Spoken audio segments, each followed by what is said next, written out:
In Module 1, we'll take a closer look at the key principles of adult learning, core behavior change theories, and why continuous assessment matters.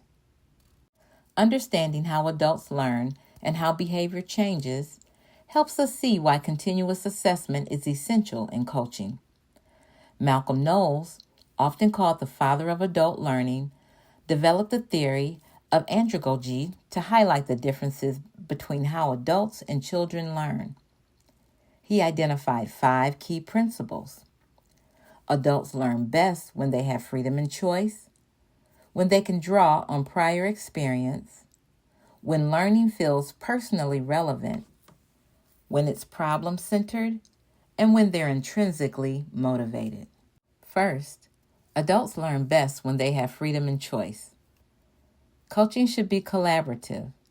Explore options together and allow participants to take ownership of their learning to increase engagement through personalization. Second, adults learn through experience, including mistakes. Invite your clients to reflect on past attempts and lessons learned, creating space for both one-on-one and peer-to-peer discussion. Third, adults need to see relevance. Understanding how the topic at hand directly impacts their life, family, or health.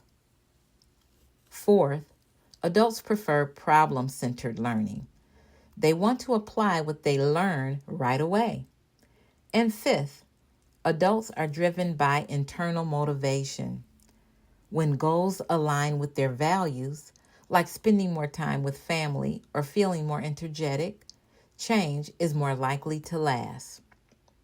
Next, let's explore 3 key behavior change theories that support continuous learning.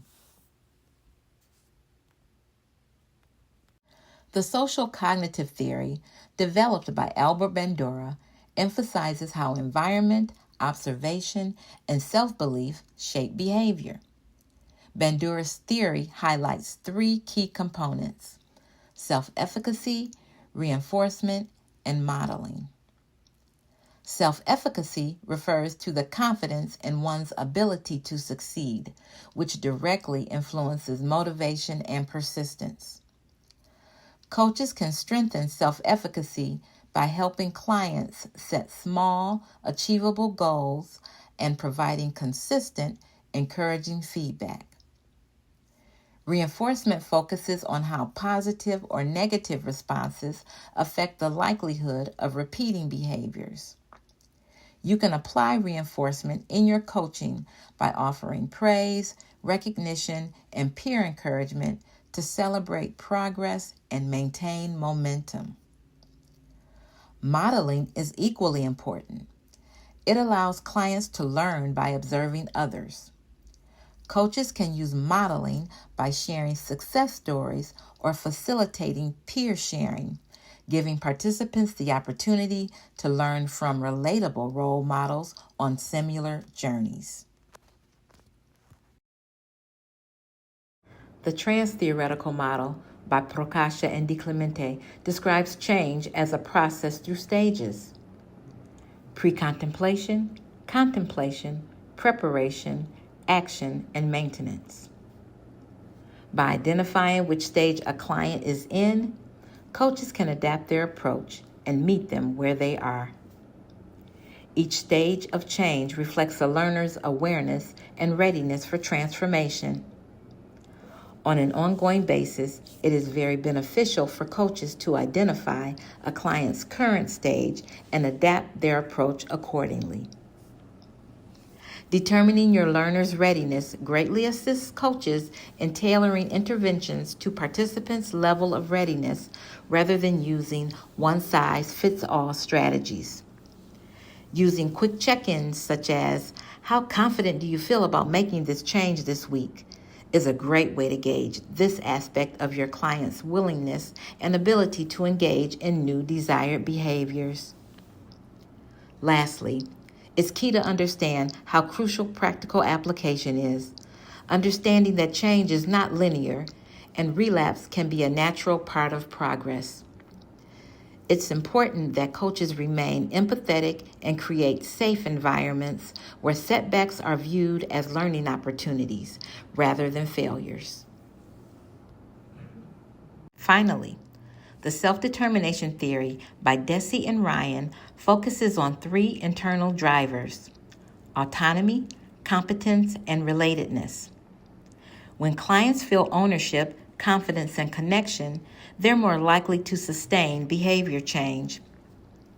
Deci and Ryan emphasize how people are more motivated when they feel ownership over their choices, which is why keeping your learners' autonomy as a foundation in your guidelines, involving them in setting goals, and co-designing their action plans is emphasized in this theory. Competence, another self-determination concept, is rooted in the role success plays in ongoing motivation. Designing small, attainable challenges and celebrating wins to reinforce confidence speaks to your learners' confidence in their competence to achieve their goals.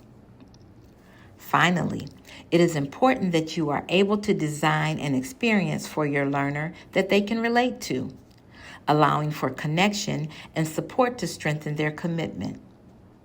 Coaches, you can foster this sense of belonging through peer discussions, group sharing, or journaling circles to increase relatedness. Assessment-based coaching goes beyond sharing information. It creates a meaningful, human-centered learning experience.